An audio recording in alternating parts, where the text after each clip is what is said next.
Today is October 21st, 2015, the day Marty McFly, Doc Brown, and Elizabeth Shue landed in Back to the Future Part 2. You know the story. Marty travels from 1985 to 2015 to save his family, and ends up messing everything up along the way. While the movie gets a lot of the predictions wrong, I found the Back to the Future Part 2 video game to be surprisingly prescient. Released on the Super Famicom in 1993, this Japanese oddity attempted to relive all the story beats found in the iconic movie. It didn't do an especially good job at capturing the Back to the Future magic, but it did make a number of predictions that turned out to be right. Don't believe me? See for yourself as we count down the 5 predictions the Back to the Future Part 2 video game got right. It used to be that people attempted dumb stunts to impress their drunk friends, but now everybody mugs for the camera. 2015 Marty McFly is no exception. Instead of taking in all the advancements in technology, architecture, and fashion, the time traveler spends the entire time staring at us, the player. It's almost as if we're filming his exploits from afar, constantly egging him on. Just once I wished he'd get off that damn hoverboard and look around. There's a whole world he's missing by staring at us the whole time. For those sick of dining alone, the Koreans have pioneered a phenomenon based around watching other people eat. While it may sound far-fetched, everyday people are making big money filming themselves enjoying a variety of delectable foods. They even have a name for it. It's called mukbang, and it's a combination of the Korean word for eating and broadcasting. But don't look now, because I'm pretty sure Back to the Future Part 2 did it first.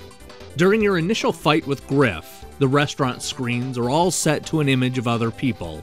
We see a variety of friendly faces to choose from, so there's never a reason to eat alone in 2015. And in some parts of the world, that's a real option. Thanks to the invention of online shopping, few people are spending money in traditional brick-and-mortar retailers.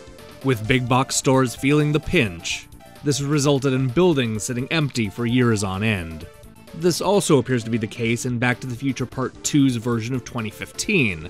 With the exception of cops and Griff's gang, there's nobody on the streets. In the distance, you'll see huge stores with no cars in the parking lot. With no vehicles on the street or pedestrians mulling about, Hill Valley appears to be a ghost town. Maybe Amazon was having one of those Prime Day sales. Forget flying cars, because Marty quickly discovers that he can't walk anywhere without running into a drone. While the style is a bit off, they ultimately serve the same purpose. These little guys hover in the sky watching our every move. It's unclear whether these are government-issued drones or the recreational variety you can order off the internet. Marty doesn't seem to care who owns them, and spends most of his time in 2015 smashing these annoying drones with his hoverboard.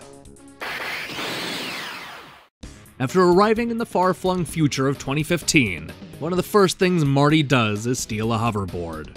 It leads to an exciting chase that ultimately ends with Marty all wet. In the game, the teenage McFly has already stolen the board and is being hunted by a pack of trigger-happy cops. In California, this is considered a misdemeanor, so he likely wouldn't even see jail time. But the police don't seem to care, as their first instinct is to shoot the underage kid. This is, unfortunately, a story we've seen all too often in present-day 2015. Had one of these bullets connected, Marty would have been one of hundreds of unarmed people killed by the police every year. There's just no justification for shooting the hoverboard thief, especially when missing could result in killing a random pedestrian on the street. Perhaps that's the real reason nobody shops in Hill Valley. Hey, thanks for watching the video. It means a lot. I still have a bunch of reviews going out this week, including a look at Pixel Junk Shooter Ultimate and Voxel Blast. One of those is better than the other, but I won't tell you which. In case you missed it, we posted our look at Nintendo Power's 5 worst games of 1990. And speaking of terrible games, I reviewed the worst game of the year, and it's called Dark Years. You absolutely have to check it out, you won't believe it. Anyway, do me a favor and click the subscribe button and support what we're doing here. Until then.